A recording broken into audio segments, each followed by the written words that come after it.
how a teenage girl running errands became the Resistance's deadliest courier. At first, the Germans waved her through without looking twice. A teenage girl, civilian clothes, a bag heavy with ordinary things. She moved through the town the way she always had, stopping at bakeries, walking past checkpoints, standing quietly while soldiers checked papers that were never hers. She looked exactly like what the occupation expected to see.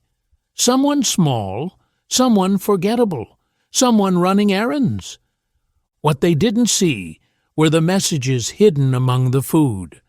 What they didn't hear were the conversations she repeated word for word. What they didn't realize was that every time she passed them, something broke. By the time German officers understood what was happening, rail lines had been sabotaged, patrol routes were compromised, and resistance units were slipping away just hours before arrests. Somewhere inside the occupation security reports, a pattern appeared. Information was moving too quickly, too cleanly, always ahead of them. The courier was never caught, but that came later. Simone Ségouin was born in 1925 in the small town of Thivars, outside Chartres, France. Her childhood was ordinary, in the way rural childhoods were meant to be. Fields, dirt roads, long walks, a family that worked with their hands and minded their own business. There was no politics in her home, no speeches about resistance, no preparation for war. In June 1940, German troops arrived. The occupation did not announce itself loudly. It settled in. Soldiers appeared at crossroads. Vehicles moved through villages without stopping. New rules followed quietly. Radios were restricted. Curfews enforced. Food became scarce. People learned which words not to say in public. Simone was 15. Her family watched as neighbors were questioned, then taken. They watched trains pass through nearby stations, sealed, guarded, heading east. People told themselves there was nothing they could do. Simone didn't accept that. She started small. At first, it was observation, watching which officers talked too freely, learning which roads were used by patrols and which were ignored, listening, remembering. When resistance members approached her family asking for help, Simone volunteered before anyone could stop her. They didn't give her a weapon, they gave her errands. She carried messages between villages. She delivered notes that looked like grocery lists. She memorized details and destroyed paper. If stopped, she smiled. If questioned, she answered calmly. The occupation did not search girls like her. That was the mistake. As the resistance grew more desperate, her role expanded. She began carrying information about troop movements, supply depots, trains scheduled to carry weapons and prisoners. Her routes overlapped with German patrols. Her timing became exact. If a message arrived late, people died. She never arrived late. By 1943, sabotage increased across the region. Trains derailed, convoys vanished. German responses came too slowly and hit empty locations. Someone was feeding the resistance everything it needed. German intelligence noticed. Orders went out to watch civilians more closely. Couriers were arrested. Interrogations intensified. Simone kept walking. When she was 18, the errands stopped being enough. She was given her first weapon.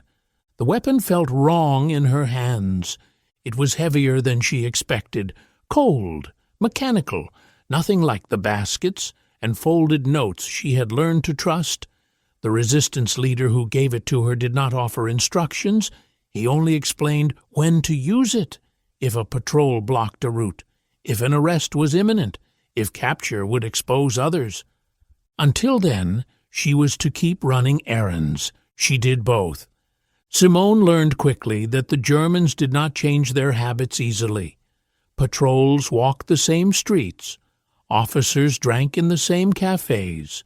Vehicles parked in the same places at the same hours. The occupation looked powerful from a distance, but up close it relied on routine. And routine could be mapped. She carried that map in her head. Her deliveries now came with conditions. If a message arrived, a bridge would be destroyed that night. If she failed, men would be waiting in the open when soldiers arrived. The resistance began to treat her routes as fixed points in their planning. They assumed she would get through. She did. German countermeasures grew sharper. Random searches turned into targeted ones. Civilian informants were paid. Posters appeared warning against aiding terrorists. Simone memorized the faces of men who watched too closely. She avoided them without appearing to. The first time she used the weapon, it was not planned. A German sentry stopped her outside a storage depot she had passed dozens of times before. He was older, careless. He asked her where she was going and reached for her bag without waiting for an answer. Simone did not think. She stepped forward and fired once. The sound shocked her more than the act. She walked away before anyone understood what had happened. The resistance changed how they spoke about her after that. Not loudly, not with admiration, with calculation. She was no longer just a courier. She was an option. By late 1943, Simone was involved in sabotage directly. She placed explosives. She cut communications lines. She guided armed fighters to locations she had walked past for years, pretending to be invisible. German patrols began disappearing in areas she frequented. Security files thickened. She was identified as dangerous, but not yet named. Witness descriptions conflicted. Too young, too calm, too ordinary. German officers dismissed some reports as exaggerations. Girls did not fight wars. That belief cost them. In March 1944, Simone participated in an ambush on a German convoy. The plan was simple: disable the lead vehicle, force surrender, take weapons, leave before reinforcements arrived. When the convoy stopped, 2 soldiers raised their hands immediately. A third reached for his rifle. Simone fired again. Afterward, she did not sleep. The resistance did not celebrate. They moved. They always moved. German retaliation followed quickly. Entire villages were searched. Homes were burned. People who had nothing to do with the resistance were arrested anyway. Simone understood the equation clearly now. Every successful action increased the cost for everyone else. Every failure would end lives she knew by name. When German intelligence finally identified her, they did not issue an arrest warrant. They issued orders to shoot on sight.